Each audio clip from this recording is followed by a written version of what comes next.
Hello, how's it going? My name is Felipe Freitas and I'm here with Maya Hermelin. Hey Hi guys. Maya, how you doing? Good. How are you doing today? I'm good, thanks for coming. We're also here with Salami and she really wants to play. But we're here to talk about real estate. Um, Salami, I don't think you can help us with that. But Maya, first of all, I want to know a little bit more about you. Where are you from? Are you a local or? hmm Yeah, so I'm born and raised in the Cleveland area, and pretty much haven't left other than simple traveling. Nice. Once I graduated high school, went to college here, and then found myself in the real estate community. Nice. And well, that brings me to my next question. How did you stumble upon real estate? What made you get started? Yeah, so after I graduated from college, I started learning about the FIRE community, financial independence, retire early. And Ooh, it's essentially about setting aside a certain portion of your income every week, every month, however you manage your finances so that you can retire early. And after I started digging deeper, I realized that the quickest and safest way to do that was through investing in real estate. And from there, I was all in on figuring out how exactly to get in, whether that was through wholesale. okay, salami. All right. Man down. Whether that was through like wholesaling, becoming a realtor, buying and holding. So I looked up everything under the sun and then kind of fell into my first rental through a family property actually. Okay, cool. Tell me a little more. So you found your first rental. Yeah, so my grandma was handling a property that actually couldn't sell when it went on the market in 2008. When the market crashed, we upsized, and then our my childhood home couldn't sell, and so we threw tenants in there for a really long period of time, and it started getting too much for her to manage. So Mm-hmm. I took over and got my first mortgage, got my first set of tenants, and handled that for a couple of months before I started looking at how I could buy my next one. Nice. Okay. Cool. Maya, and what do you do for a living? What is your full time occupation right now? You're a real estate investor, obviously. I'm a real estate investor.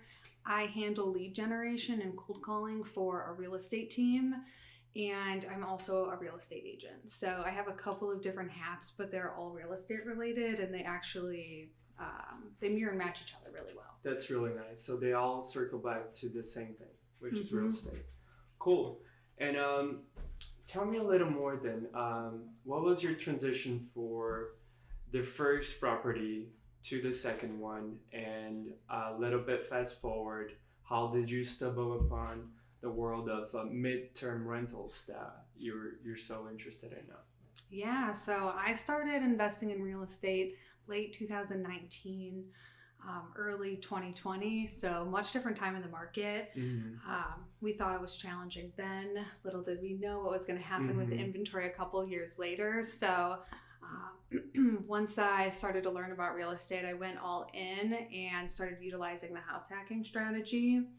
And me and one of my friends from college, who we actually, prior to me getting into real estate, we both worked together at a tech company, and we both were constantly looking into how we Mm-hmm. could invest in order to buy back some of our time. So we went in on our first house hack together. It was a duplex over on the west side of Cleveland, right on the border between Tremont, Clark Fulton area by Metro Hospital. Nice. And um, we went to go see like three houses and then threw out an offer, and we are so blessed with how it turned out because your first one, you don't really know what you're doing, but it's Right. all about the action and activity.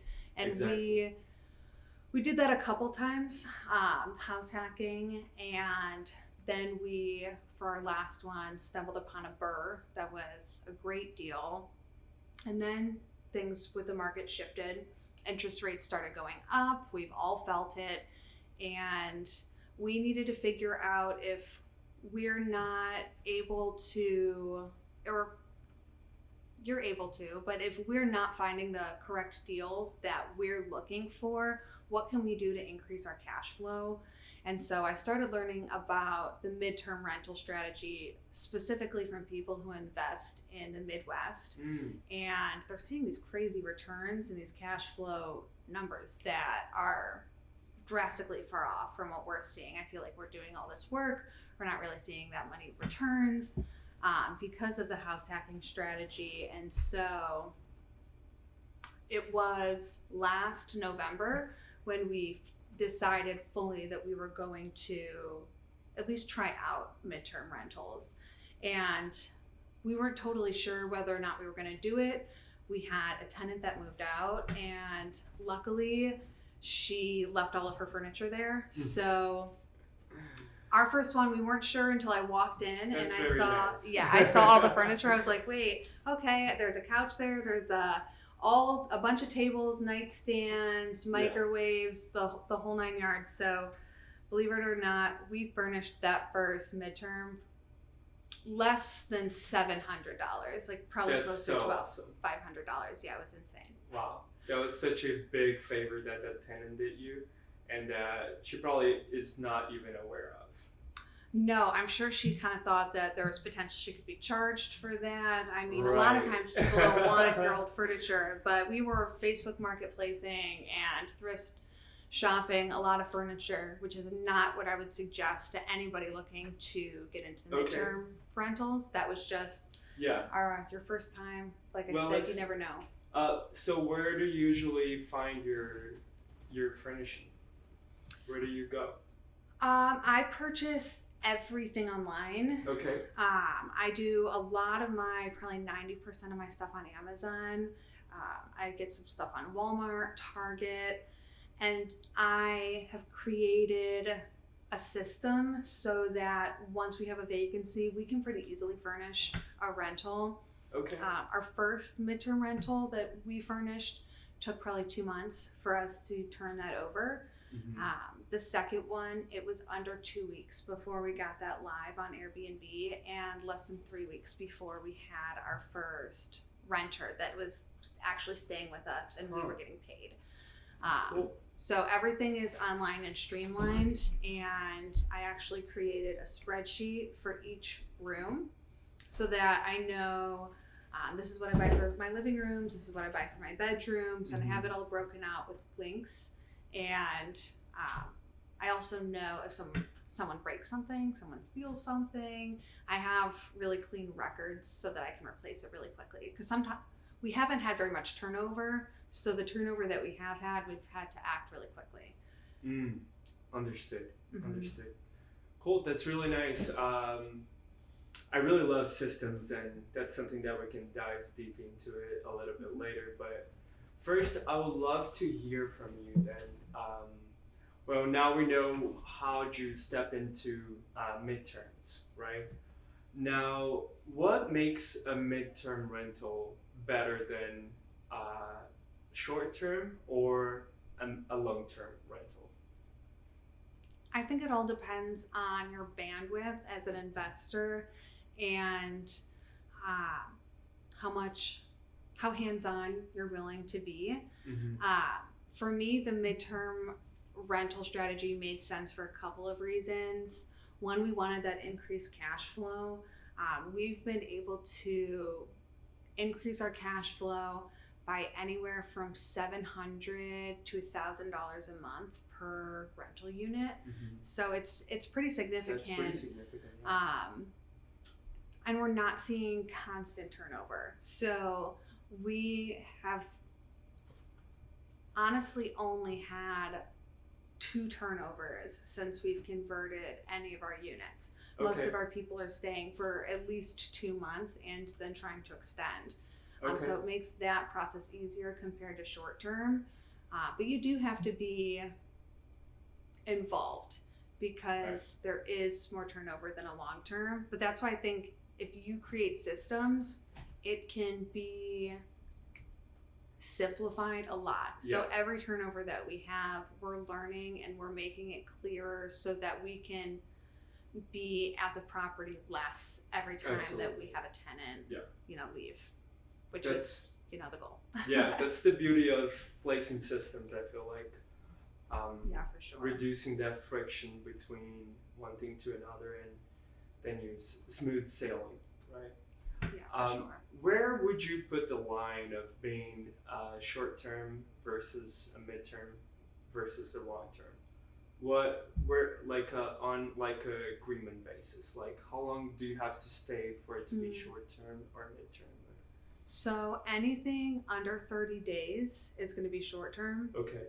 Anything longer than 30 days but less than a year is going to be midterm, and anything that's a year or longer is going to be long term. But typically midterm rentals are going to be furnished similarly to a short-term rental, but probably potentially with less amenities than what you'd be looking at for a short-term rental.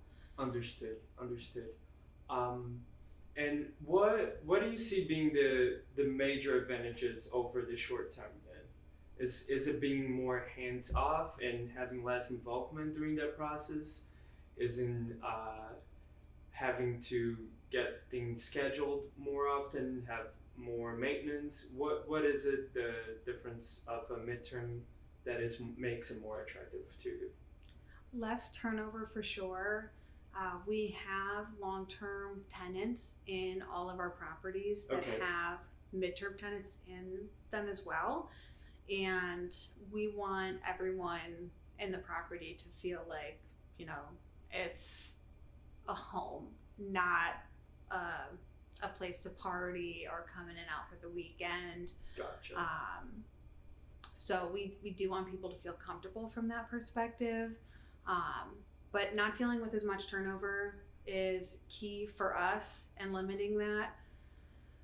Also, not having to deal with any additional taxes that are involved with short term versus medium term. I know that there's, I don't know too much about the tax code, and I'm not a CPA, but I know that there's typically additional taxes involved with short term. Also, for refinance purposes or for like verifying your income to get financing, if you have a midterm tenant in there with a signed lease rather than through like a furnish finder rather than an Airbnb, you can use that income to help qualify for more mortgages, where a lot of times they won't accept Airbnb short-term income unless it's verified on your taxes, I believe. Gotcha. Which for me, a lot of my midterm rentals are newer, and so as I want to scale, I need to make sure that I'm able to utilize that income that I'm gaining in order to continue to purchase properties, because remaining bankable is a huge priority to me. Remaining bankable. What exactly do you mean by that? There are obviously so many ways that you can purchase real estate. You can do seller financing and you can do DSCR. But I think that being able to qualify for a conventional mortgage for a property that's in your buy box is important. Cool. Unless you want to pay. Right now with high interest rates, it's already so challenging to make the numbers work. So with the DSCR, it can be tough. I like to avoid them when possible. Gotcha. Well, you touched two important points there, which one were the legalities, which I'm glad that you explained that to me because I wasn't aware of the difference of tax between short and midterm. And the second point you touched was your strategy of having your homes being long-term and midterm. And you're renting midterm specifically for traveling nurses, correct? We definitely target traveling nurses. It's not the only community that we target though. So we've had people that are insurance reps stay with us. We have had recent grads that are moving back into the area that have gotten professional work, and they haven't yet committed to an apartment, so they need something for a couple months while they search type deal. We've had interns for the Browns reach out Nice. about staying, and we've had traveling nurses. So our main objective, I guess, is to accommodate any sort of traveling professional that's coming into the area. I will say there are more things that someone could do to make sure that they connected with potential corporations in the area that would give them a solid flow of people coming into the area. For example, there is an agent on my team that before he became a realtor, he was in the hospitality industry. He worked at a hotel right on the Cleveland Clinic campus. And so he also was at an extended stay hotel. And so at those hotels, the transplant, so for anyone that doesn't know, Cleveland Clinic is one of the biggest hospitals in the country, and we have a huge transplant department, and the transplant center will bring people in for months at a time that need housing. And so he was on speed dial with these transplant social workers that house people and place people when they come in for these extensive surgeries. And so all the time he would just be getting a text, hey, do you have a spot available for this amount of time? And there are people like that in the community, if you invest in Cleveland, that you can connect with in order to go to that next level of ensuring that your vacancy remains low. I definitely should proactively be doing that, but I will say that so far our vacancy's been so low that we haven't really gone all in on that type of networking because we don't have the availability. Plus, I will say you have to have wheelchair accessible housing in order to accommodate those people. And right now, none of our units would qualify. But if anyone in the area does have anything that accommodates, is wheelchair accessible, you should look into potentially furnishing. Nice, very nice. Are there any preferred amenities that you find your guests looking for? It sounds simple, but people are looking for air conditioning. They're looking for off-street parking. That's a big one. I note in my listings how they get from the parking spot into the unit. So we have a property where the entrance to the property is through the back, and they park in the back, so they don't have to even walk around the house. If you're a traveling nurse or you work nights and you're in a new area and you live alone, those types of safety features are definitely something that people are keeping an eye out for. Dishwashers, laundry is a big one. Yeah. I'm sure there's a lot of people out there looking to bring their pets. We do not accept pets right now for any of our midterm tenants, but there is definitely a market for those folks out there. Nice. Cool. I would like to talk then about the location. Where do you pick a location that you believe it would be best? You say you're not targeting specifically nurses. How do you find a location that's going to be good for this traveling? I'm not specifically targeting nurses, and I would definitely be looking to buy around hospitals. Right. For the most part.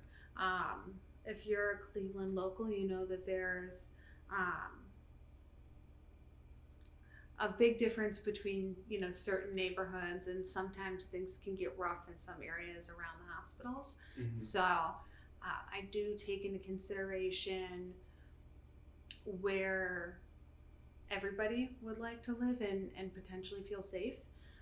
And I try to buy within, at the very furthest, 20 minutes from at least 4 hospitals in Cleveland because there's so many.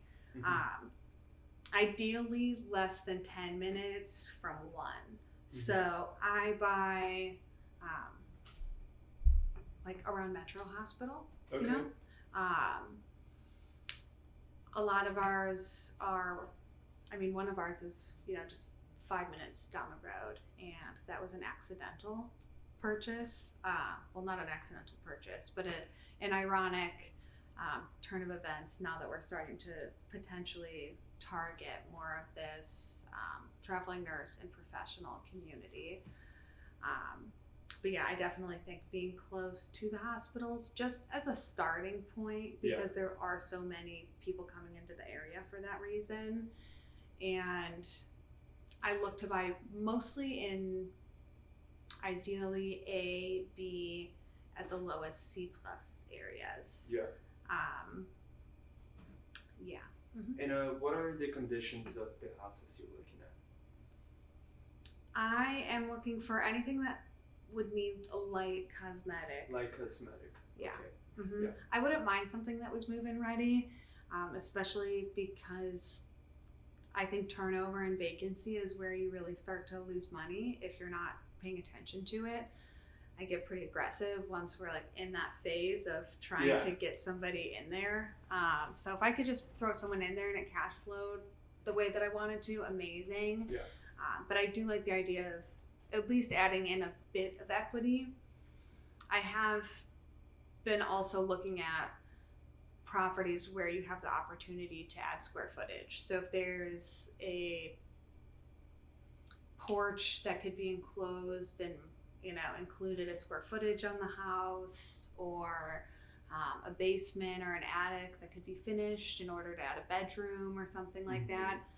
Things like that where I can quickly boost the equity of the house, but it's not taking forever to turn that over. Absolutely. And what strategies do you use to market your house? Where are you posting? And is there anything that you make so your house would stand out? Our midterm rentals we post on Airbnb and Furnish Finder. I think I also maybe posted it on Facebook Marketplace. I haven't gotten any responses from Facebook Marketplace for my midterm, but I swear up and down for long-term tenants, it is the best place to find leads. Nice. But for my midterm, definitely Airbnb and Furnish Finder. We've gotten all of our tenants who've actually stayed with us through Airbnb. Nice. But we've gotten a couple of inquiries from Furnish Finder. I like Furnish Finder because you don't pay any fees when they book, but you do have to kind of go through the hassle of a background check, collecting a security deposit, getting a lease signed, which, depending on what your needs are, can be a good thing or a bad thing, depending on how you look at it. I do like the simplicity of Airbnb, but I totally understand why someone would prefer the peace of mind of going through the entire tenant application process. I will say Furnish Finder is like you're kind of prospecting. Someone's reaching out and it's on you to be responsive to them and go through the whole tenant acquisition piece of being a landlord. Whereas Airbnb, they just click request, and I have it set up so that if they don't have a certain number of 5-star reviews, then they have to be like screened by me. And so that's when I'll be inquiring about like who they are, why they're staying, and learn a little bit more about them. If they have a really good track record on Airbnb, though, we do just let them book and I guess cross our fingers. Nice. I think this is a good time to then dive into the systems you have in place. So you mentioned this one about Airbnb. Are there any other systems besides your spreadsheets that you see that it just makes your life so much easier? It takes out hours of work for you. I love systems. It is like weirdly probably one of my favorite parts about real estate, because I'm like, you can get so organized and it can just be so quick and easy. Any softwares you've been using that you recommend? I definitely use Asana. Asana. Okay. For my project management, just to make sure that I'm keeping up with all of the different things to do. How does Asana works? Pretty much you build a project and you can break up a project in a bunch of different to-dos. And then in those to-dos, you can click on it and add a bunch of notes, attachments. So you might be adding receipts or information about paint colors for your units so that when people leave, you know exactly what paint color to fix that unit, and all of that stuff is saved. But I'm an old-fashioned Google Sheets gal. I live in our Google Drive. Sometimes I think I'm just like doing it for fun for myself. But yeah, I have a spreadsheet for my furniture for when we get a new property that we're looking to furnish and go down that path. We have a turnover checklist, and that is a list of everything that we need to have done in between the time that someone leaves and someone comes, including what needs to be restocked and how many. So I'm not filling up an MTR the way I would with the short-term rental. I'm not putting like enough toilet paper for someone to spend 3 months at my apartment, because that would be a lot of toilet paper. So I'll put a handful of rolls of toilet paper, same with paper towels, same with cleaning supplies. So I have a list of like everything that we need restocked, links to what we purchase. And then what we're working on right now is packaging up a document for our cleaners, including photos of what the inside of everything should look like, so that ideally we don't need to go there. We can send them the checklist. It says take the dishes from the dishwasher and put them in the cabinets. This is what the inside of the cabinet should look like. This is where the plates go. This is where the cups go. And then if someone stole all our cups or something weird, then the cleaner can message us rather than me needing to run over there to make sure that we have our towels, Absolutely. So we have a spreadsheet for that we're kind of working on building out for each of our units. And then I feel like I'm missing one, but I'll come back to it. Okay, we can circle back to that. That was very nice. Very nice. I love systems. I am a Notion guy. If you guys don't know, Notion is... I thought you said a no-show guy. I was like, what? A no-show? No, I show. But Notion is like Evernote, but you can make pastes, and there's all these kind of functions. You can put timelines and calendars and all sorts of things, and I love it. I love it. Oh, so this is like a software. It's a software, and it's for free too, which is really nice. Oh, that's really nice. I'm definitely gonna look that up. Just look it up because I love it so much. Cool. I feel like we covered a lot of ground, but before we go, I would love to talk. During this time, how long have you been investing again? Since 2019. 2019. Okay. You as a female, have you found any struggles specific to being a woman in a male-dominated industry? I mean, I will say it's sometimes challenging, I guess, to go into a room and be one of the only females there. But in the real estate community, if you are looking for community, it's definitely out there. And I think if anything, relationships matter, being confident matters, and being able to show up in those rooms is half of what it's all about. And so... Nice. Although it's tough, so many women are breaking into real estate. Yes, I love that. I love it too. We have so many female realtors out there, and I just want to see more of them buying real estate. So if anything, I've been really surprised by the amount of support that I've gotten and the amount of people who also have interest in it, but they didn't know that they didn't feel confident enough Right. about trying to find a seat at the table. And Yeah. so I've been really surprised by the people in my network and within my community that are also thinking about getting into real estate, because it can change your life. It doesn't Yeah. really matter Totally. if it's, you know, your Yeah. day job. Exactly. You can still invest in real You estate. can still invest. And we were talking before we started the podcast about getting your hands dirty. Right? You had you mentioned your friend that redid a tub and you painted cabinets. Do you have anything that's like your favorite thing to do in a house? Favorite thing to do? I mean, if I'm doing the labor, Yeah. my favorite thing to do is paint cabinets. Paint cabinets. It makes such a drastic difference. Yes. And I love adding like a fun color. Yes. So we have like green cabinets in some of our rentals. Nice. We actually also have some murals in some of our rentals. That's really cool. So Did you paint the murals yourself? yeah, me and my roommate did. Oh, nice. A couple years ago, actually, for my birthday, we had a paint by the numbers party and invited a bunch of my friends over. We sketched it on and you know, wrote the numbers on there, and everyone came in and contributed, and it's amazing. Like, Whoa. and the amount of activity, especially because that one's in like right near Tremont, this one's in Lakewood.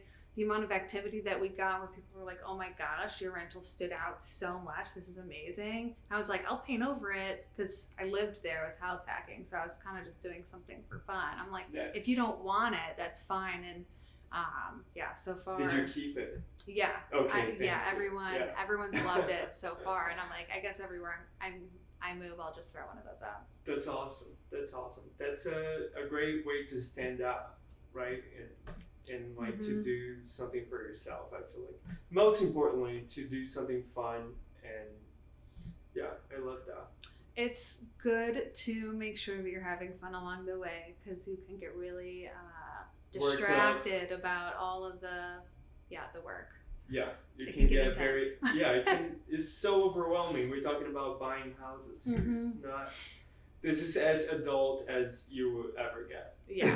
Right. You should be stressed about it, so relax, paint some mountains on the wall. It'll all be okay.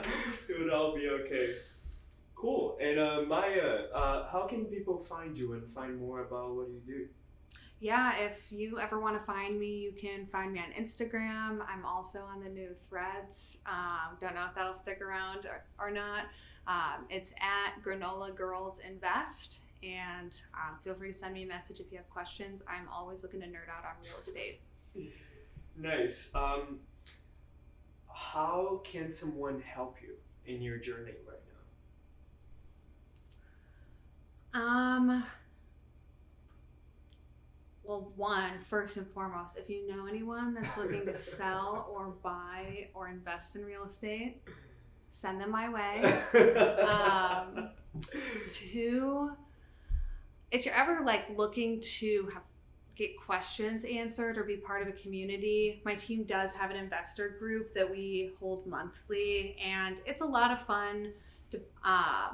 And we do different things depending on, you know, the crowd. So we'll do more educational based activities, whether it's walking a property to do an inspection and like learning about the components of a house, or walking through an MTR. So if any of you fellow investors ever want to participate, we love to get as many people involved as possible. And what's the name of your group?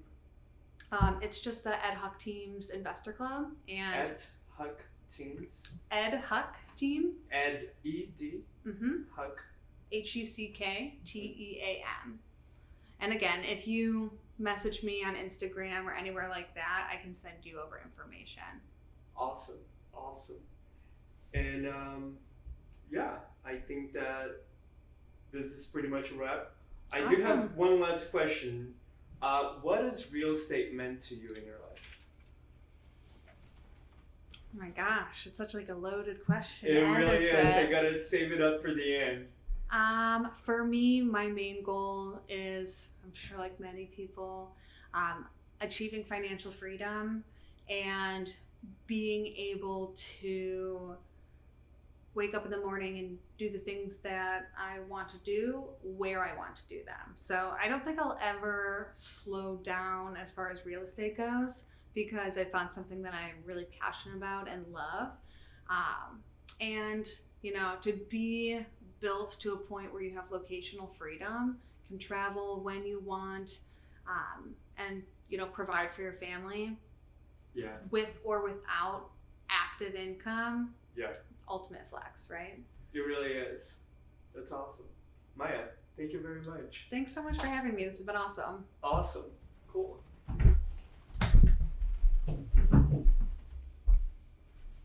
Good. I couldn't look at the camera. Really? You want to see yourself here? Oh gosh. Let me see how many minutes was this. I really thought it wasn't gonna show on it. Let me see. Oh. That lighting is really nice. You like it? If you like this video, feel free to smash that like button, subscribe for more content, and I appreciate you spending your time with me. Thank you. Until the next one.